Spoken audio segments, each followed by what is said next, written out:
Life after death. Many of us believe the idea of life after death. There have been numerous documented cases of people awaking from a near-death state describing a bright light at the end of a tunnel. There have also been reports of individuals believing that they can recount past life experiences. I was like, who is Pam? Out of frustration.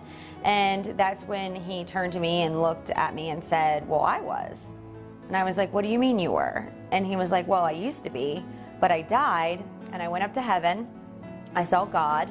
And then eventually God pushed me back down. And when I woke up, I was a baby and you named me Luke. What if that bright light was a new entity being brought into the world through a mother's womb? Unfortunately, you being revived only could mean in that circumstance that the being has passed away and stillbirthed. So I decided to go ahead and ask him further, do you remember how you died? And he looked right at me and said, well, yeah, it was a fire. And at that point, he made like a motion with his hand, like he was jumping off of a building. A tall building in a big city where Luke said he walked a lot and took the train. I was like, you sure it's Chicago? He said, yes, I remember it was Chicago, it was Chicago. Erica plugged the information into the internet. And that's when I came across the Paxton Hotel. The Paxton Hotel, a residential building in a predominantly African-American Chicago neighborhood. Just asked him, I was very casual about it, like, Lukey, what color was Pam's skin? And he just looked right up at me like, duh, black.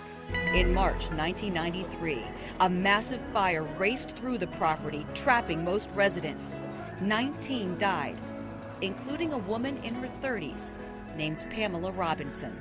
Pam had jumped out of a window to her death. The villagers dug up the spot where the boy says his former corpse remains, and sure enough, there was a skeleton there. Mysteriously, a large axe mark on the skeleton corresponds to a birthmark on the boy's head. The boy says he was murdered with an axe and then led village elders to the spot where the murderer buried the weapon. Sure enough, they dug up an axe. For those that do go into the light, you are being born again. Now this theory could still include a heaven and hell. I don't think you would want to be born again as a cockroach. That would be hell, wouldn't it?